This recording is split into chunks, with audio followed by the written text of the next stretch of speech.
Are you ready for an unknown tuning method for any air gun, PCP, brake barrel, or whatever has a rifle barrel and a scope?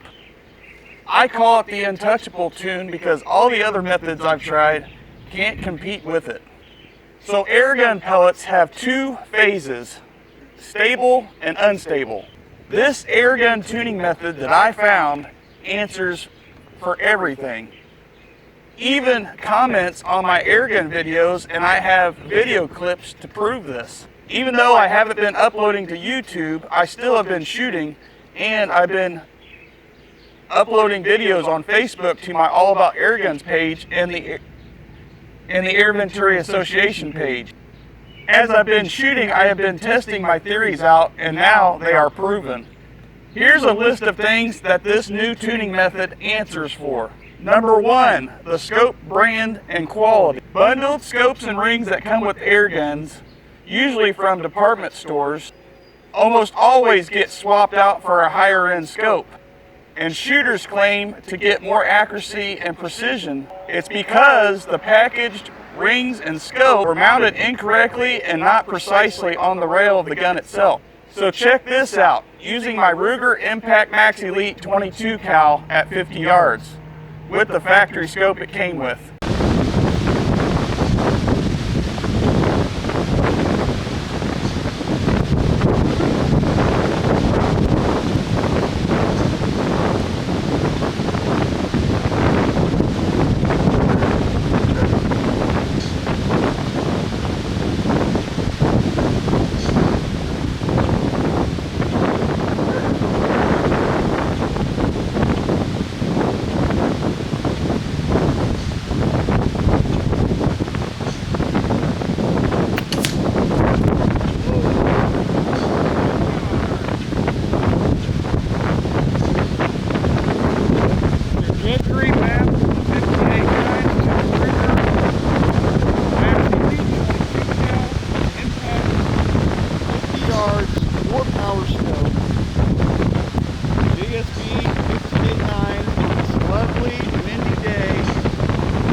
One-holing at 25 yards. Woo!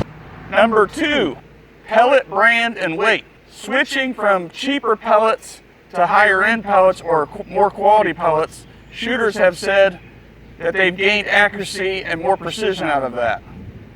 And the reasoning behind that is they didn't get the pellet tuned in correctly. They just got lucky when they switched pellets. Number 3, 2 of the same gun. Shooters claim that different ammo works even in the same gun models because the scope and rings are not attached in the exact same way or the same position from gun to gun and mimicking the same exact setting. Number 4, velocity. Pellets must be shot at around 850 feet a second, or so they claim, to be accurate or precise, which is false. You could shoot pellets at any velocity you want as long as they're stable for the distance you're shooting. And I have proof of this with this exact rifle set up at 50 yards, shooting ultra low velocity and getting crazy results.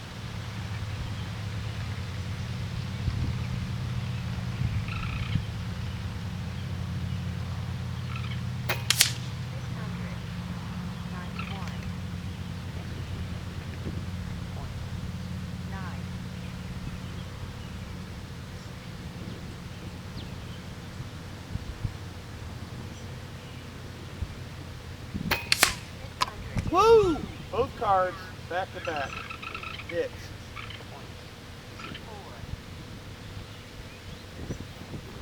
Under 700 feet a second. Woo! 50 yards. JSB 1589. 2000 psi regulator pressure. 1 turn in on the hammer spring. And the scope angle and the trajectory meet. How about that? Woo!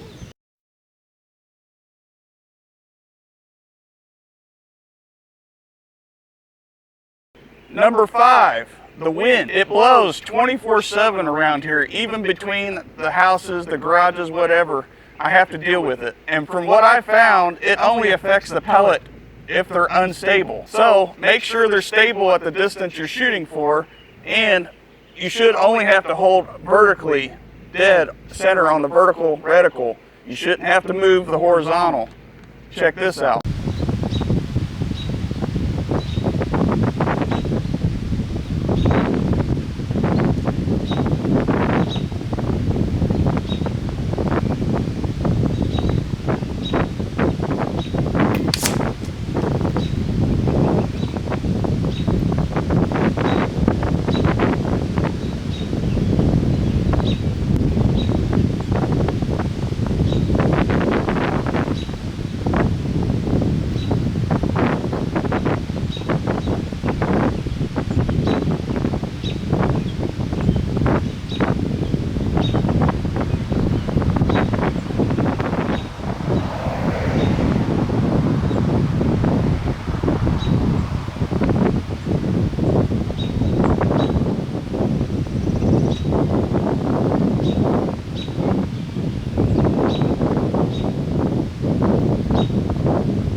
Adjusted the scope to the pellet trajectory. Number 6, harmonic tuners. The thing about harmonic tuners is they only hit certain notes. You may or may not have seen videos on them, but only certain spots in the groups got tighter. My tuning isn't node specific, even with different pellets. Check this out, 3 different pellets at 50 yards.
Number 7, adjusting the elevation turret on your scope.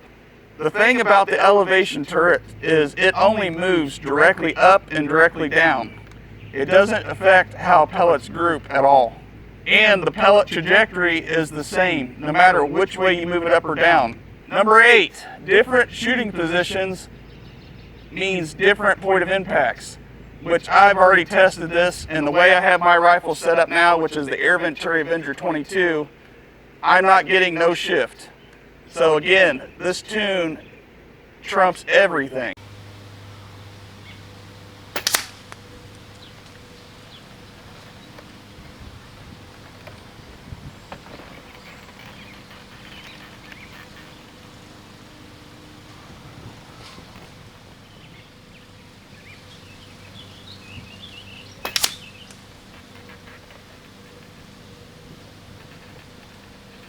And the list goes on and on. But you get the point. So now you're probably wondering exactly what am I doing to get my rifle to shoot this good? If you've been watching my latest uploads on All About Air Guns or the Air Venturi Association page on Facebook, you've seen that I trajectory mapped 6 different pellets in this 22 caliber Air Venturi Avenger. And what does trajectory map mean? Well, it means that I just found the exact arc each pellet was shooting at the same setting of 2000 psi on the regulator and 4 turns in. It was just a random setting. I was seeing if this rifle could hit the velocity of the bullpup that I have, and I just left it there for the testing. And plus, I wanted to keep as many constants as possible, that way it's easier on me so I can actually determine what is happening. And also, not all air guns are adjustable, so I just wanted to leave it at one setting and see what happened. Since I determined the trajectory of 6 different pellets, which are the Crosman Premier Hollow Point 14.3, the JSB FX 1589, the H&N 1589, the JSB 1813, the Barracuda 21.1 grain, and the FX JSB 25.4 Monsters. Which then I found that the lighter pellets arced less, or trajected less of an arc than the heavier pellets did on impact at 50 yards. And the lighter pellets grouped better than the heavier pellets did. So this tells me that the heavier pellets at that range of 50 yards at that setting were unstable because the head was tilting in the air. I could see it through my scope. The pellet was arcing so bad that the head was pointing down almost to the ground before it hit the target. So then I determined exactly where I needed to hold, at which angle the gun and scope needed to be to get these pellets to shoot identical, and I did. So check this out, shooting and getting sub-MOA as long as I do my part at 50 yards, and I had to figure out each hold for the pellet because of the angle.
When it's drawn out, you can see that the elevation turret only moves up and down. It does not change the trajectory of the pellet. So what I had to do was, I had to get my gun and scope at which the angle the pellet was shooting at and get it to where the angle was more flatter. And my conclusion after studying the trajectory of all these pellets, each pellet has to be matched to the scope angle. It's not a velocity issue. You're using the velocity to tune it to your scope to get it to group good, even if it is not 0. And obviously most shooters are tuning their gun velocity wise to get it to group good, which then it is finding the angle for you by doing that. I didn't want to mess with the settings again. I wanted to make it easier on myself because not everybody has an adjustable air gun, whether it's a break barrel, PCP, or whatever it is with rifling and a scope on it. So in other words, what this means is you have to get the correct angle of the scope itself, the body, to match the angle of the pellet downrange. If you're not going to tune it for the velocity, I don't really care about the velocity. I do that more for the video's sake for you guys. The velocity doesn't really mean anything besides foot-pounds and distance traveled. That doesn't mean or say anything about how it groups. And the only way to get your scope and pellet trajectory to line up without adjusting the trajectory of the pellet, aka the velocity, is canting or moving the scope. You can use adjustable rings also, which I have on here, set up for the 15.89 grain JSB pellet. Or you could move the rings up and down this rail to hit that trajectory arc angle. And this is why I use holdover at longer ranges, because once the angle is found, the trajectory and the scope stay the same until the pellet becomes unstable, and for me it's around 200 yards depending on my tune and whatever have you, the weather. So now I'm going to show you the easiest way to tune your scope to your pellet, to any pellet that is. And one pellet that has given me the most trouble has been the H&N 15.89 grain Barracuda. And what I did was I set myself up at 50 yards, and I knew the pellets didn't group good, but I went ahead and got it closest to zero as possible. And then once I seen what happened, that they weren't grouping good, that means they're unstable. So then I turned the gun and scope forward, candid or tilted, and used a marking in my scope, and they grouped good. And the reason for that is because the scope and the arc of the pellet itself lined up downrange before the pellet became unstable. And then I also clamped it in my bog pod and shot the same exact group size using the same exact hold under, and had the same point of impact.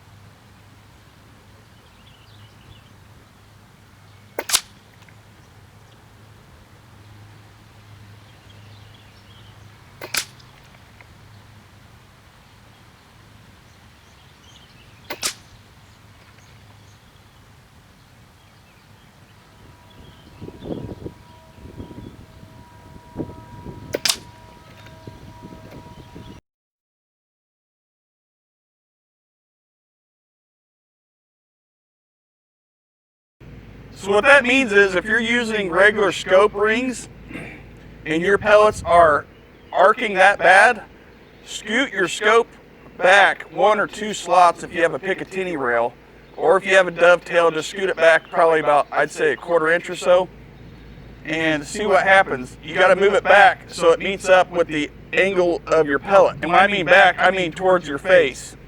So you can make sure that the angle between your scope and the pellet trajectory is correct and get the best shots ever. Because now I can tune my gun to any pellet I want without changing the settings, because I know how to tell whether the pellet is stable or unstable on target. And I've hit this angle many, many times before, but the problem is trying to explain it and to get people to understand what I'm talking about. Because the gun could be zeroed at 50 yards and the pellets still don't shoot very good or very tight. And again, it's because of the angle of the pellet itself. If you've ever seen it, I've seen it with my eye. And that's what I mainly use, are my eyes, to see the pellets in the scope. The pellet just goes up and then nosedives. And if it nosedives, if it goes, almost looks like it's nosediving down into the target, that means it's unstable. So I wanted to do this video because many of you have asked, is there more to my shooting than what I've shown? And yes, this is the holy grail of my shooting right here, what I'm telling you. About matching your pellet trajectory to your scope. Because you're going to be shooting with the pellet always stable, no matter the velocity, and it'll always group good for you. You know, again, as long as you do your part. So I appreciate you watching as always.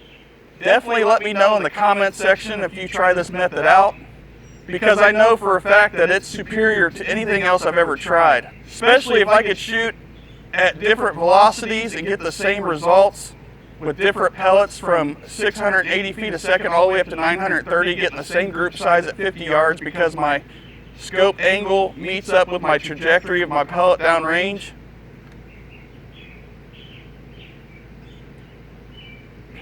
And using any hold that I want, whether it's offhand bag, bipod, bog pod, standing, and that's why I call it the untouchable tune.